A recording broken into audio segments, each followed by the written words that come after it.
Hey, Leadville podcast listeners, it is a week, less than a week, till the race, and I just got into Leadville, and I wanted to give you a quick final pre-race episode to let you know about what I saw on the course today, tell you a little bit about the events Hadi and I are either leading or joining here in Leadville this week, and give those of you who are not necessarily reading all of the way to the end of your lifetime emails, little news about the change to how the race is going to begin. 3, 2, 1.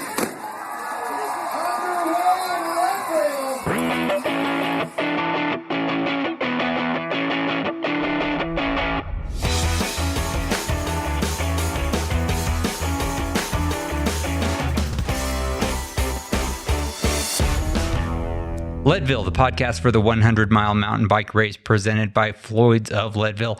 It's the show that breaks down, builds up, gets you ready, and freaks you out for the highest and hardest one-day mountain bike race in the country.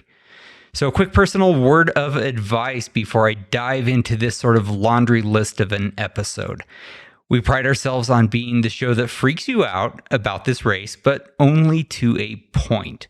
Right now, I actually prefer to not freak you out because at this point, getting you any further amped for the Leadville 100 is going to do you no good whatsoever. I know that it's not doing me any good.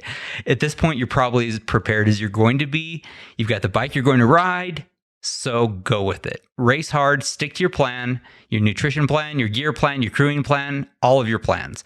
It's super easy to get rattled by observations and analysis and questions and thoughts and ideas from people like me and people on Facebook and people who are all well-intentioned but who are not you. So be yourself, be confident, be fast, be safe, because we really want to see you at the finish line in just a few days.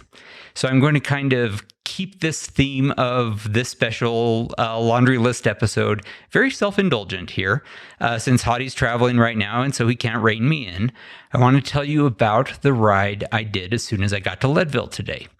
That Sunday morning, just in case you're listening to this not on Monday morning, as I expect you all to be listening as soon as we release these. But anyway, I drove into town this morning. I parked at the fish hatchery, climbed up the power line, dropped down Sugarloaf, down Hagerman, and then up the Turquoise Road to the Carter turnoff and climbed on dirt until it got to the apex where you don't do really any more climbing at all in the race.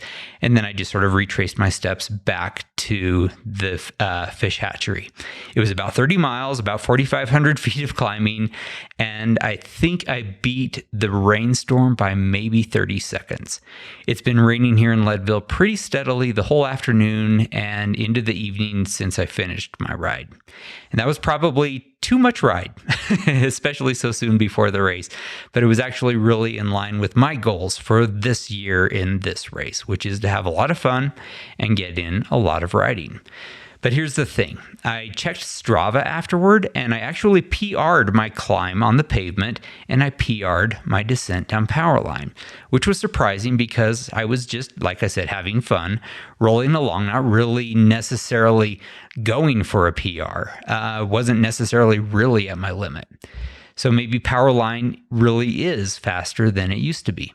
And maybe I'm in better shape for this race than I thought I was. We'll see in a few days, which is one of the things I really love about this race. It is a true personal yardstick. It is a cool way to see how you're doing against your former self or selves, or for me, how my 53-year-old self stacks up against my 31-year-old self.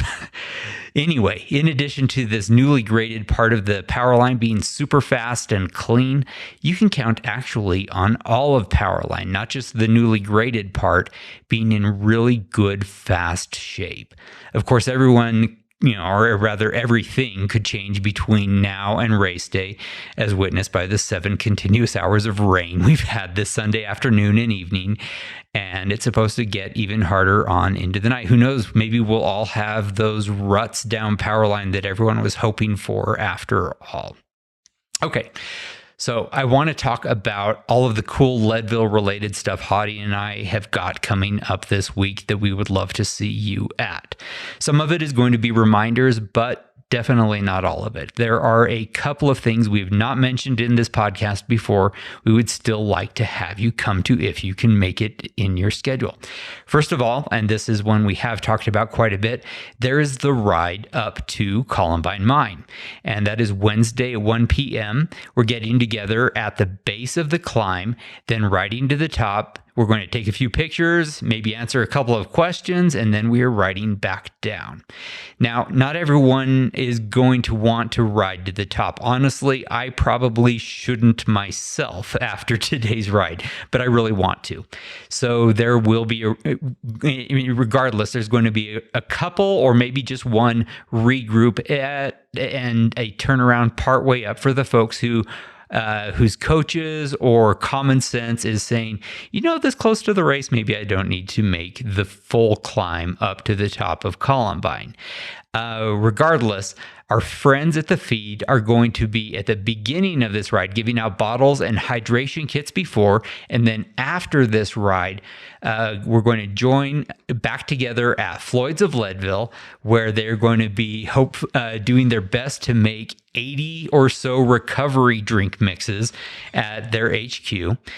So if you have not signed up for this yet, head on over to bit.ly/Columbine Ride, and that has a link to where we're going to be gathering and where we're going to be starting the ride. So big thanks to the feed and to Floyd's of Leadville for supporting this at the beginning and at the end of this ride. So one more thing with this, especially considering what the weather has been like this afternoon. If the weather is bad on Wednesday at 1, if it's raining like it is now, or if it even looks like it might be storming, this ride is canceled. I do not want anyone getting sick or getting their bike muddy and jammed up on my account, especially not this week. Second, this Wednesday night, that same day in the evening at 7 p.m. at the Lifetime Retail Store, we are doing a live Q&A podcast recording.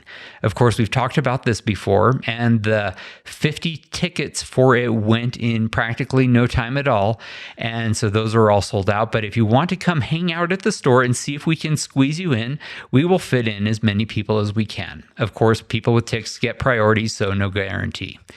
It will be worth coming, I will say that. Something we have not mentioned before is who is going to be joining us for this Q&A. And here is the roster. Floyd Landis, Dave Zabriskie, Jeremiah Bishop, and Roxanne Vogel are going to be joining Hadi and me at the table.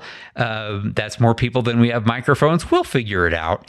That is some serious endurance firepower we are going to have there. Bring your awesome questions. We will do the best we can to answer as many as possible. Of course, not everyone's going to be able to fit in. So Hadi has promised he is going to edit this show ASAP after we record it. That is, he's going to stay up late on Wednesday night so that we can have this show in your regular podcast feed by Thursday a.m. Third, and this one is new, I am going to be joining Roxanne Vogel, Yuri Hauswald, and a bunch of awesome GU athletes for their traditional Thursday morning coffee and stroopwafel ride. That is at 8:30 a.m. It's going to be a little bit of conversation, a little bit of advice from some very fast, very smart people who know a lot about nutrition. There's going to be an easy ride after that, and maybe, possibly, a chance to try out the new cold brew Roctane gel flavor. I am personally very interested in that. Register to join us at bit.ly/GU Leadville. GU is spelled G-U. GU Leadville. Fourth, and this is another new one I have not talked about before, but am very excited about. I am going to be joining Jeremiah Bishop, and he and I are going to be having a Q&A, mostly me asking questions. Other folks can ask questions at the Canyon booth at the Vendor Expo Friday at 3 p.m.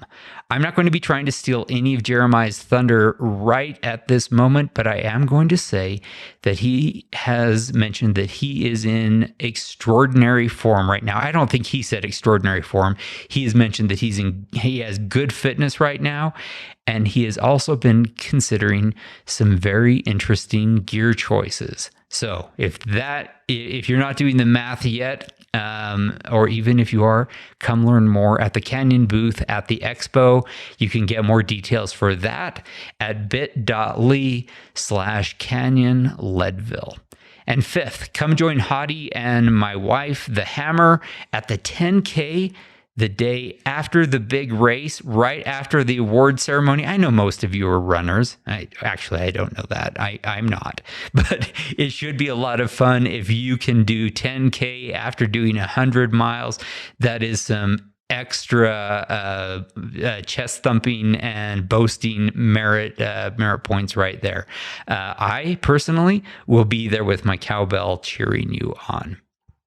Okay, one last thing, and this is mostly an FYI because most of you already know about this, but there are going to be a few who don't.